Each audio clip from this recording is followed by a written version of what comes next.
la prévention de l'insuffisance rénale chronique a été très longtemps mal faite et mal considérée, parce que même dans les pays les plus médicalisés, parce que toutes les maladies rénales peuvent aboutir à l'insuffisance rénale chronique, et les maladies rénales évoluent à très bas bruit. Lorsque l'insuffisance rénale apparaît, la cause qui les a provoquées. Et si bien qu'on a eu beaucoup de mal à faire l'épidémiologie de l'insuffisance rénale chronique. La courbe des causes d'insuffisance rénale chronique aux États-Unis, et on voit, vous pouvez mettre un tout petit peu, on voit que ce sont des causes qui existent. Voilà, d'accord.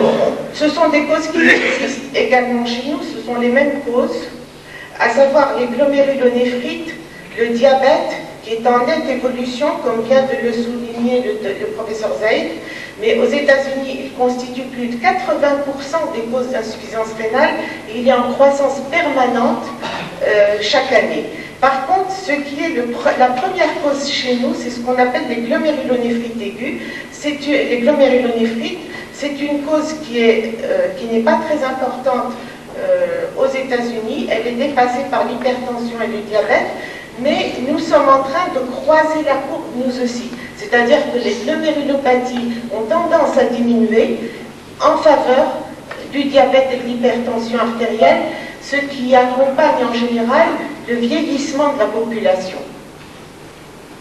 Ce que je voulais ajouter, c'est que à la différence entre le Maroc justement et les pays européens, c'est que la moyenne des malades qui présentent une insuffisance rénale, la moyenne d'âge est un âge très jeune, 45 ans selon les statistiques données par le docteur Zaid, probablement à Casablanca. À Rabat, nous avons fait la moyenne d'âge, elle est de 32 ans. C'est-à-dire que ce sont des gens extrêmement jeunes. Alors que dans les pays occidentaux, la moyenne d'âge est beaucoup plus élevée, puisque l'incidence des dialysés entre 0 et 40 ans est d'environ 13 pour 1000 habitants, pour 1000 insuffisants rénaux chroniques. De 1000 et quelques, 1200 ou 1300 au-delà de 40 ans. C'est-à-dire que l'insuffisance rénale chronique apparaît chez des sujets beaucoup plus âgés, parce que même si l'épidémiologie n'a pas été parfaitement connue, les progrès de la médicalisation de la population, comme on va le voir, a permis de prévenir un grand nombre de causes d'insuffisance rénale chronique. La suivante. En effet, quand vous voyez, cette pyramide représente les insuffisants rénaux pris en hémodialyse. Et la partie émergée constitue les gens qui ont déjà une insuffisance rénale au stade terminal et qui nécessitent l'hémodialyse. Mais lorsqu'on a 171 000 hémodialysés chroniques, ce qui est le chiffre aux États-Unis, eh bien, il y a en réalité 648 000 insuffisants rénaux chroniques qui vont progressivement passer de cette phase qui est inapparente vers le sommet de la pyramide et nécessiter une prise en charge en traitement de suppléance de l'insuffisance rénale. La suivante. Alors, comment prévenir l'insuffisance rénale chronique? Comment prévenir les néphropathies? Je pense qu'il faut considérer la chose en trois parties. Il faut prévenir les causes, il faut prévenir la progression de la néphropathie une fois la néphropathie apparue, avant le stade de l'insuffisance rénale, et une fois l'insuffisance rénale chronique, il faut prévenir les complications de l'insuffisance rénale chronique pour que ce patient puisse arriver à la transplantation rénale en bon état et qu'il ne soit pas récusé, qu'il n'y ait pas de contre-indication à la transplantation rénale chez ce jeune malade en hémodialyse. La suivante. Alors, avant de commencer, je voudrais faire un tout petit rappel, un peu en dessin animé, sur comment fonctionne le rein. Il faut se rappeler que les reins, c'est des tout petits organes, ils pèsent à eux 200-300 grammes, par contre, ils reçoivent le quart du débit cardiaque. ils reçoivent 600 millilitres minute de débit cardiaque, c'est-à-dire le quart du débit, ce qui explique que tout ce qui est toxique, tout ce qui est anomalie immunologique va se concentrer au niveau du rein et créer la néphropathie. La suivante. La vascularisation du rein est effectivement très riche et toutes les petites artérioles que vous voyez sur cette partie externe du rein constituent 1 million de filtres qui vont fabriquer l'urine. La suivante. Et voilà un filtre qui est fait de cette façon et qui donc, si ce filtre s'encrasse, pour n'importe quelle raison, eh bien, l'insuffisance rénale va s'installer. La suivante. Quelles sont les causes des néphropathies? Eh bien, les principales causes, ce sont les infections.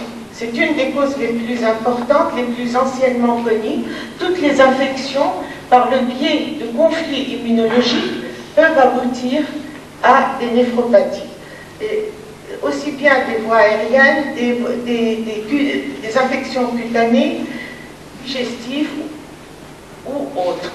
Alors on vient de voir, et Monsieur Amal, le docteur Amal nous a présenté ce matin un succès qui concerne la province de Tiznit, mais heureusement l'ensemble du royaume. C'est le succès de la prévention de plusieurs infections progrès des vaccinations. Bien, grâce au progrès des vaccinations, de la couverture vaccinale, et grâce à l'encadrement médical des infections bactériennes banales comme les otites, les angines fébriles, les pneumopathies chez les enfants, les glomérulopathies ont régressé dans notre pays.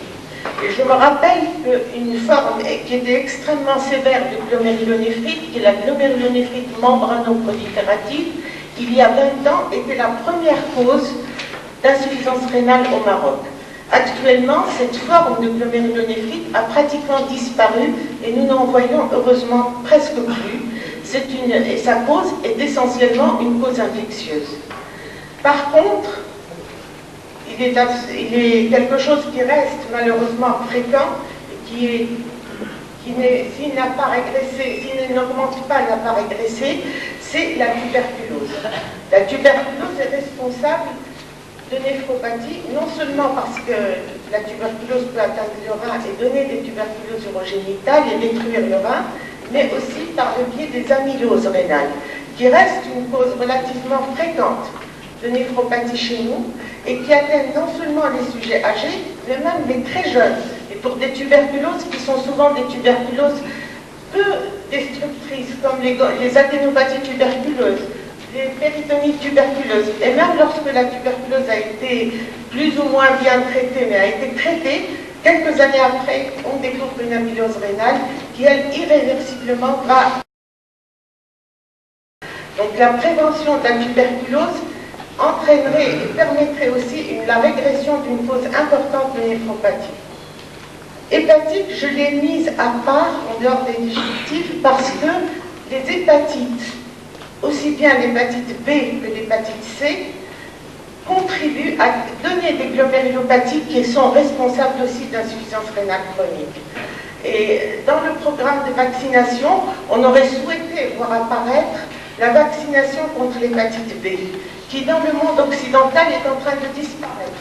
Pratiquement, il n'existe plus d'hépatite B, alors qu'elle reste relativement fréquente chez nous. Quant à l'hépatite C, c'est une infection qui est redoutable et qui constitue dans nos centres d'hémodialyse plus de 30% de population atteinte d'hépatite C. Contaminée, et là la prévention passe par un certain nombre de gestes qu'il serait très important aussi d'établir comme priorité de santé publique pour éviter des évolutions comme les néphropathies causées par cette infection. Les obstacles sur les voies urinaires, là encore, c'est une cause sur laquelle on pourrait agir, et ceci par un geste extrêmement simple, un examen qui est devenu l'examen clé, et qui est la suivante, qui est l'échographie rénale. Voilà le type de glomérulonéphrite que l'on rencontre, et on voit que les amyloses qui normalement sont des amyloses. Là, vous avez l'âge, et là, vous avez les causes. Eh bien, l'amylose, qui normalement est une cause de néphropathie chez le sujet de plus de 40 ans, existe chez nous, même chez les enfants de 17 ou 18 ans. Les glomérulonéphrite membrano-prolifératives ont pratiquement disparu, et par contre, le diabète est une cause qui reste relativement fréquente. Et on verra la glomérulonéphrite extramembraneuse, qui est la première cause actuellement. La suivante. Là, c'est une échographie rénale qui permet de voir, vous avez le rein qui est là, et vous voyez ce qui est en foncé, c'est des cavités rénales qui sont dilatées par un obstacle qui est sous-jacent. Ici, c'est un malade qui est arrivé, qui est encore dans le service, un jeune malade de 25 ans, qui est arrivé avec pratiquement sans uriner, une insuffisance rénale majeure, et où l'échographie a pu mettre en évidence tout de suite la dilatation, et donc le diagnostic a pu être rapidement fait. Il s'agissait d'une fibrose rétropéritonéale, une qui a permis de sauver ses deux reins, et actuellement, il a retrouvé une fonction rénale normale. Alors que si l'on n'avait pas exploré ce malade par échographie, si on n'avait pas fait le diagnostic de la dilatation, les reins auraient été détruits en quelques semaines. La suivante. Les autres causes, ce sont les causes métaboliques. Là, malheureusement, si on peut les prévenir, mais c'est des causes qui nécessitent toute une stratégie de politique de la santé. Le diabète est à considérer dans le cadre du diabète de type 2, du diabète de l'âge mûr et du diabète du jeune. Lorsqu'il s'agit du diabète de l'âge mûr, c'est toute une hygiène de vie qui est à introduire et une éducation de la population. Le diabète de l'âge mûr est très souvent une mauvaise alimentation, une sédentarité, un excès de poids, si bien qu'il faut éduquer la population pour qu'elle apprenne à vivre de façon plus hygiénique, de façon à ne pas développer à l'âge mûr ce diabète de type 2 qui lui aussi l'insuffisance rénale chronique dans un pourcentage de cas qui n'est pas négligeable.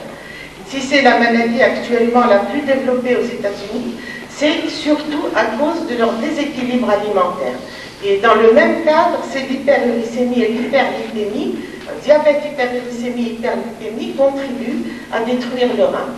Par contre, le diabète jeune, le diabète de type 1, lui nécessite, pour ne pas évoluer vers l'insuffisance rénale chronique, vraiment un programme de surveillance extrêmement strict, à savoir prendre en charge dès le début du diabète l'enfant ou l'adolescent qui développe ce diabète, exiger un traitement par l'insuline extrêmement rigoureux, autrement dit, ouvrir des centres de surveillance des jeunes diabétiques.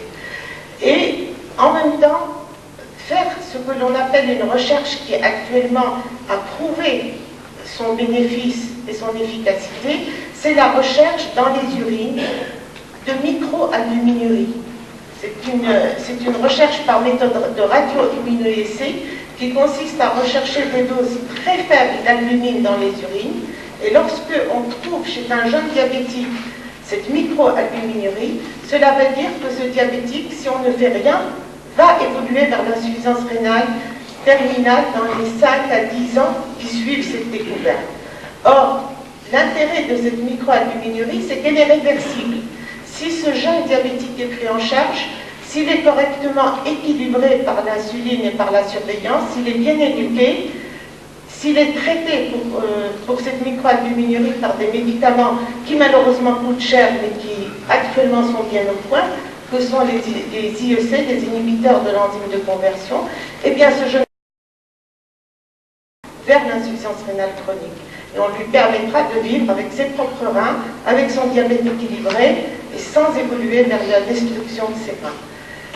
L'hypertension artérielle, on sait tous qu'elle aboutit à la destruction des reins. Malheureusement, son exploration coûte cher, elle nécessite des centres spécialisés, mais le tout est déjà de dépister l'hypertension artérielle, de faire des prises de tension artérielle régulières dans les examens de centres de santé, dans les examens des dispensaires, pour pouvoir adresser vers des centres spécialisés ces patients qui seront explorés et traités. Le traitement de l'hypertension artérielle aussi coûte cher, mais il coûte nettement moins cher que l'hémodialyse ou la conséquence qui va entraîner l'hémodialyse de transplantation. Enfin, il y a un chapitre qui est très important, c'est les toxiques. Les toxiques ont sûrement un rôle dans l'insuffisance rénale chronique qui est sous-estimé, parce que on a du mal à rattacher à un toxique une insuffisance rénale chronique qu'on découvre plusieurs années après, comme je l'ai dit.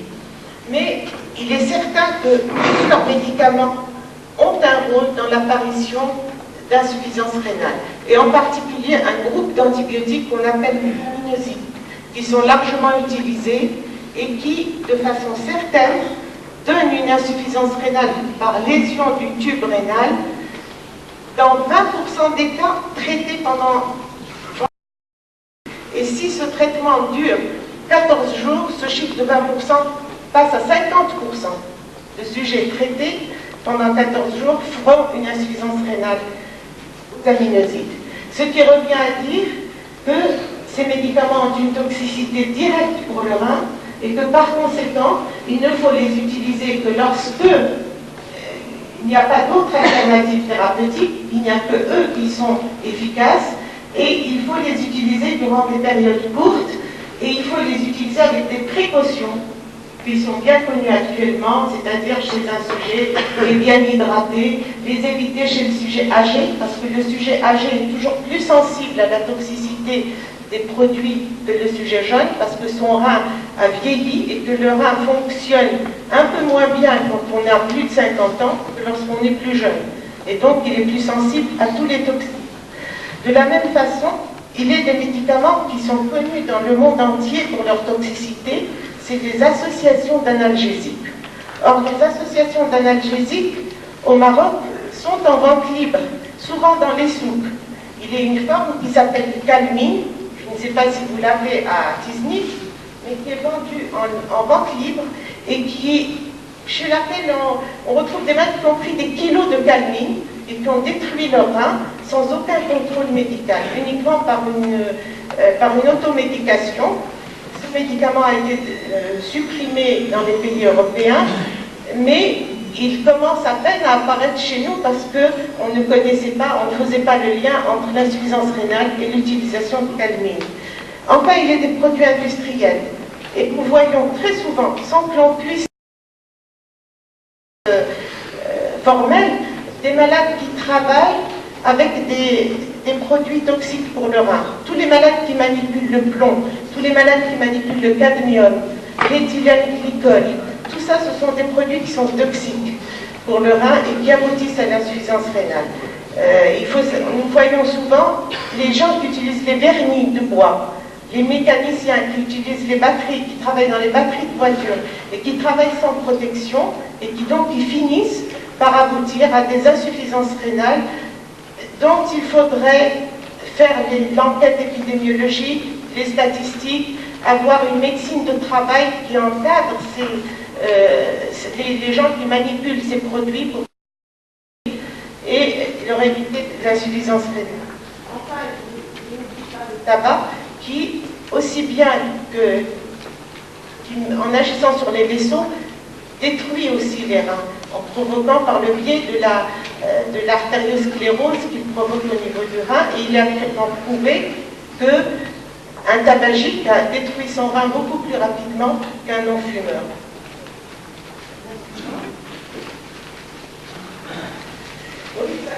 Voilà les effets des analgésiques qui agissent non seulement sur le rein, mais qui agissent sur l'ensemble sur l'estomac, sur le sang, sur les cardiovasculaires, etc. La suivante.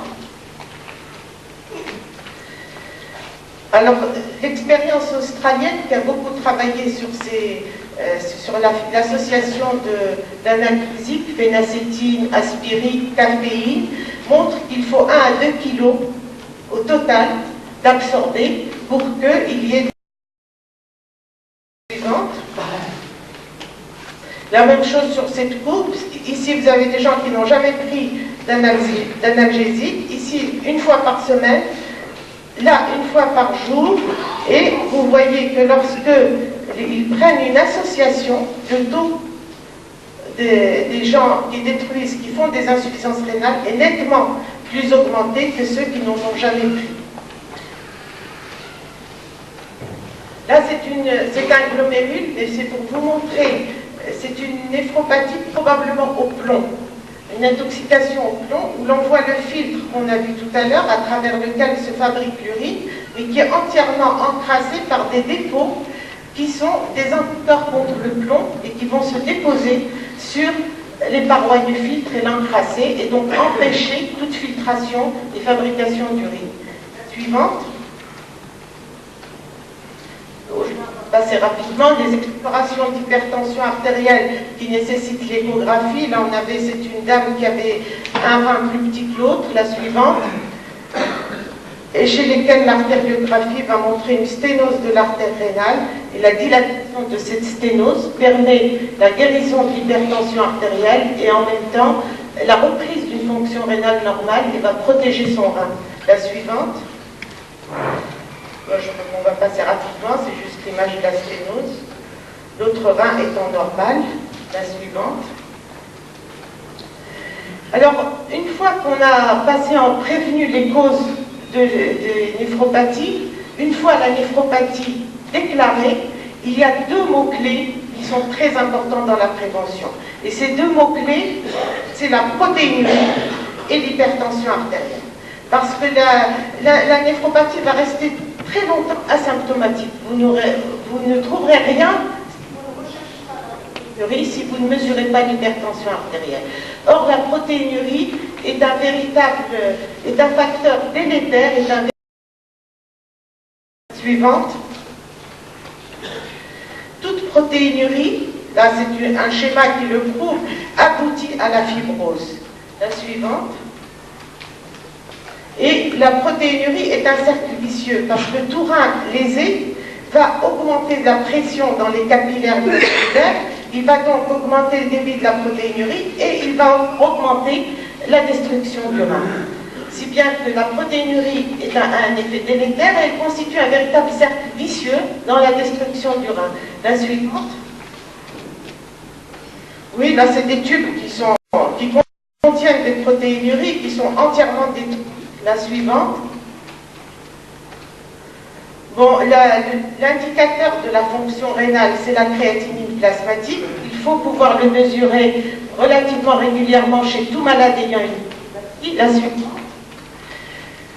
Et il est complété par le calcul d'une formule qui va permettre, qui tient compte de l'âge, parce que le rein vieillit avec l'âge, qui tient compte du poids, parce que la fonction rénale est en fonction de la masse musculaire, et qui donc va permettre de suivre la néphropathie tout au long de l'évolution. Nombre de causes d'insuffisance rénale chronique. La suivante. En effet, quand vous voyez cette pyramide représente une critique, je pense qu'il faut qu'on tout ce qui est, vous voyez sur cette partie externe du rein, constitue 1 million de filtres qui vont suivante. C'est le succès de la prévention de plusieurs infections bactériennes et le progrès des vaccinations. Bon, l'indicateur de la fonction rénale, c'est la créatinine plasmatique. Il faut pouvoir le mesurer relativement régulièrement chez tout malade ayant une maladie. La suivante. Et il est complété par le calcul d'une formule qui va permettre, qui tient compte de l'âge, parce que le rein vieillit avec l'âge, qui tient compte du poids, parce que la fonction rénale est en fonction de la masse musculaire, et qui donc va permettre de suivre la néphropathie tout au long de l'évolution.